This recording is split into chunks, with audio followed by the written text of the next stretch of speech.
नमस्कार दोस्तों, मैं लक्ष्मण यादव आज आपके सामने फिर से प्रदर्शित हो चुका हूँ क्लास 10 फिजिक्स को लेकर, जिसमें हम लोग अपवर्तन के नियम और अपवर्तनांक कैसे लिखा जाता है और अपवर्तनांक क्या होता है उसके बारे में हम लोग डिटेल से चर्चा कर चुके थे।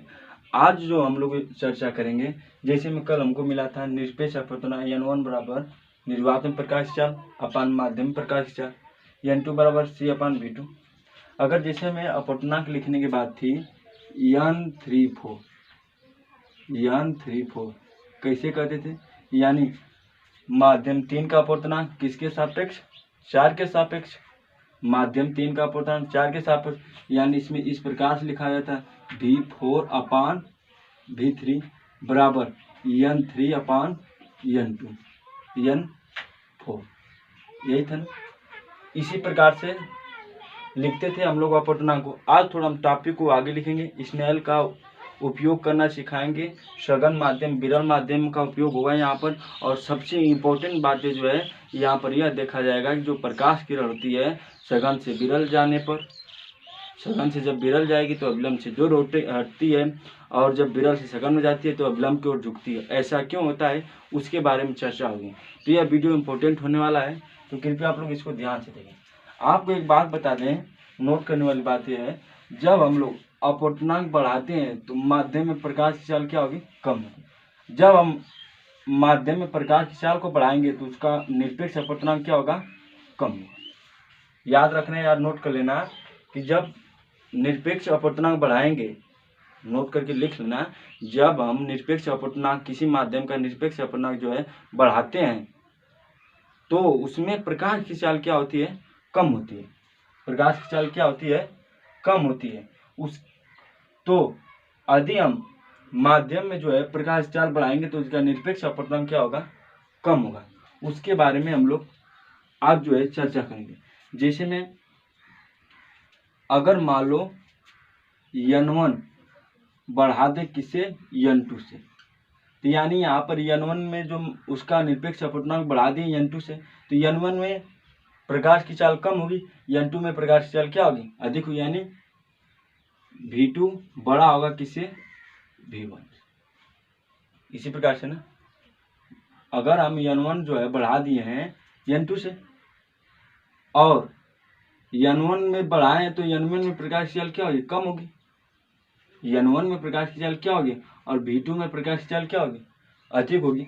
यानी माध्यम में n1 की अपेक्षा इसमें प्रकाश की चाल कम होगी v1, और इसमें क्या होगा, अधिक। यानी जिसमें जो है अपवर्तनांक कम होगा, निरपेक्ष अपवर्तनांक बढ़ेगा और प्रकाश की चाल कम होगी, तो उसको कहा जाएगा कौन सा माध्यम, सघन माध्यम। क्या कहा जाएगा भैया, सघन माध्यम। देखो नोट करने वाले, सघन माध्यम किसे कहेंगे, जिस निरपेक्ष अपवर्तनांक का मान क्या हो, अधिक हो, और उसमें प्रकाश की चाल क्या हो, कम हो, तो वह क्या कहलाएगा, सघन। जिसमें जो है प्रकाश की चाल अधिक हो और अपवर्तनांक क्या हो, कम होगा, तो उससे कहा जाएगा क्या, विरल माध्यम। क्या कहा जाएगा, विरल माध्यम। देखो सघन माध्यम विरल माध्यम किसे कहेंगे, देखो जब अपवर्तनांक को बढ़ाएंगे तो प्रकाश की चाल कम होगी, यानी यहाँ पर n1 जो है बढ़ा रहे हैं तो उसमें v1 क्या होगा, कम होगा, यानी वह कौन सा माध्यम होगा, सघन। और n2 क्या होगा, विरल। देखो जिसका अपवर्तनांक अधिक होगा, समझ सकते हो, जिसका अपवर्तनांक अधिक होगा वह सघन, जिसका अपवर्तनांक कम होगा वह क्या होगा, विरल। यानी इससे समझ जाओ, n1 अधिक है तो वह सघन, n2 कम है तो वह विरल। अब यहाँ पर हम लोग स्नेल का नियम लगाना सिखाएंगे, स्नेल का नियम।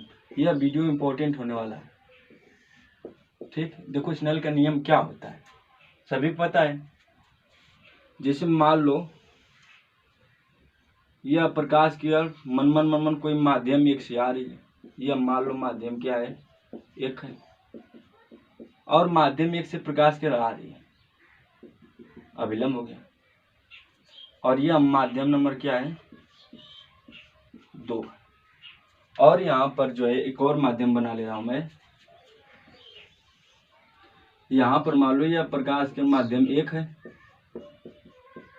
और यह माध्यम नंबर क्या है, 2।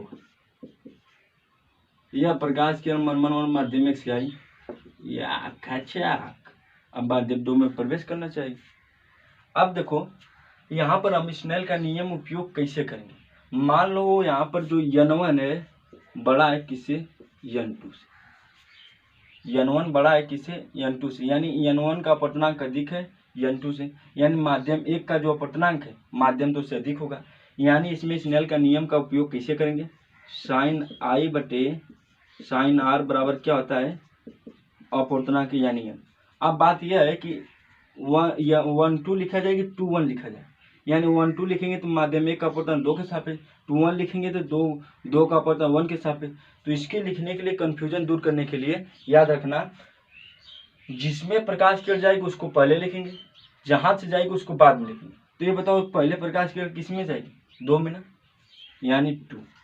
देखो यहाँ से आ रही है 2 में, जिसमें जा रही है उसको पहले लिखेंगे, जहां से आ रही है उसको बाद में, 1 से आ रही है बाद में। ठीक, यहाँ पर भी बात वही है, साइन आई बटे साइन आर, जिसमें जा रही है यानी सबसे पहले कहाँ जाएगी 2 में बराबर n2, फिर कहाँ से आ रही है 1 से, एक बार, यानी यहाँ पर आ जाएगा 2 का अपवर्तन 1 के सापेक्ष, 2 का अपवर्तन 1 के सापेक्ष।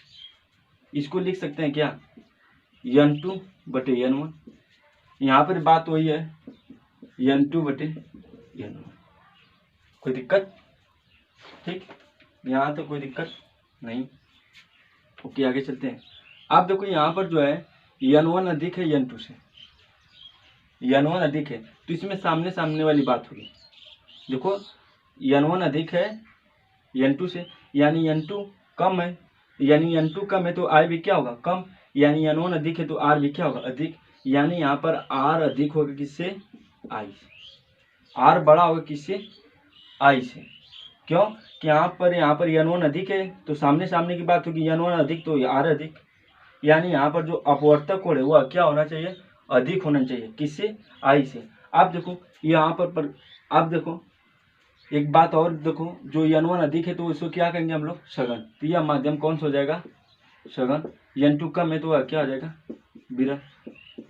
अब इस पर चलते हैं, r अधिक है i से, तो यानी जो इसमें r बनेगा यही प्रकाश किरण को जाना चाहिए था, लेकिन वह अपने मार्ग में न जाएगी, क्या होगी, विचलित होगी, अपवर्तन कर रहा है। तो यहाँ पर r बड़ा है i से, तो r को हमको बड़ा करना है, कैसे बड़ा होगा, यानी अभिलंब से दूर हटेगी तभी तो बड़ा होगा। यह मन ये देखो यह जा रही, जब दूर होगी तब यही हमारा क्या बनेगा, r, तब यह बनेगा हमारा क्या, i, तब यहाँ पर i जो है, r जो है बड़ा होगा किससे, i से, इस प्रकार से। तो यहाँ से क्या दिखाई दे रहा है, सघन से जब विरल में जा रही है तो प्रकाश का अभिलंब से क्या हो रही है, दूर हट रही है। कैसे हट रही है तुम्हारे सामने एक्सप्लेन किया, रटने की आवश्यकता नहीं है, समझो, रटो मत, यहाँ पर रटाने के कॉन्सेप्ट नहीं, यहाँ पर समझाने का कॉन्सेप्ट है। कैसे हुआ, सब लोग जो है रटा देते हैं, जब प्रकाश के सघन से विरल में जाती है अभिलंब से दूर रहती है, कैसे दूर हुई, क्यों दूर हुई, उसको समझो, रटने का कॉन्सेप्ट नहीं है। कैसे गई है, देखो यहाँ पर आई बड़ा, आर बड़ा होगा किससे, आई से, सब कॉन्सेप्ट तुम्हारे सामने है, और अगर आराम से समझोगे तब। अब यहाँ पर बात है, देखो सामने सामने की बात होगी, यहाँ पर हम क्या लेते हैं, n2 को बड़ा कर लेते हैं किससे, n1 से।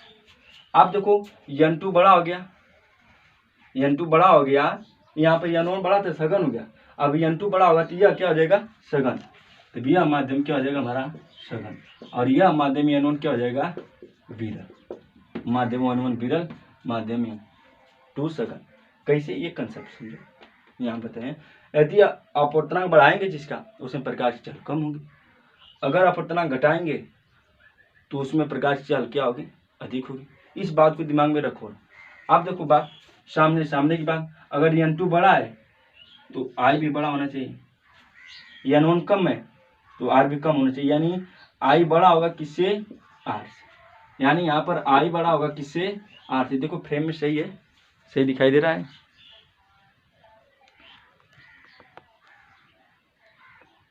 ठीक।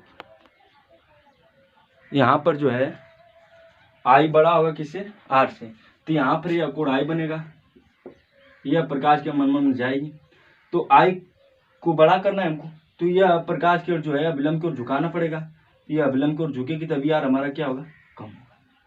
तो तुमको यहाँ क्या दिखाई दे रहा है, जब प्रकाश की विरल से सघन में जा रही है तो विलंब की ओर क्या करिए, झुक जा रही है। जब सघन से विरल में जाएगी तो विलंब से क्या करेंगे, दूर हट जाएगी। कॉन्सेप्ट समझो, सब लोग रटा देते हैं कि जब प्रकाश किरण जो है सघन से विरल में जाती है तो अविलंब से क्या करती है, दूर हटती है। हटती तो है लेकिन कैसे हटती है, क्यों हट रही है उसको समझो। तो या नोट करके लिख लेना क्वेश्चन बनाकर कि प्रकाश किरण सघन से विरल में जाती है तो अविलंब से दूर हट जाती है, क्यों। आंसर है तुम्हारे सामने यह, क्योंकि यहाँ पर आर बड़ा होना चाहिए किससे, आई से। जब प्रकाश किरण विरल से सघन में जाएगी तो अविलंब की ओर झुकती है, क्यों, क्योंकि यहाँ पर आर छोटा होना चाहिए किससे, आई से, यानी आई बड़ा होने किससे, आर से।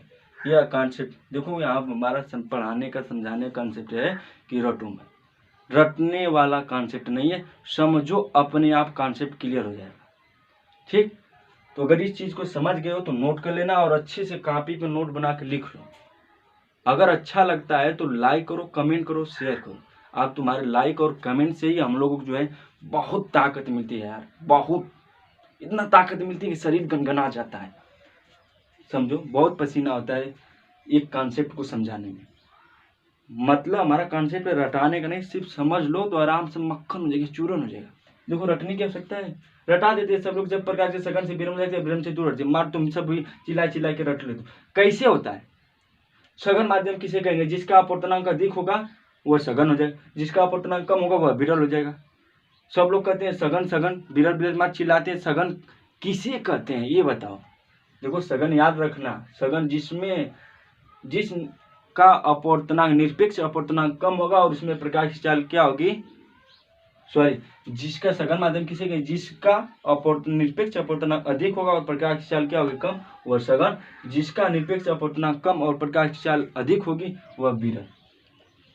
सघन विरल समझ में आया।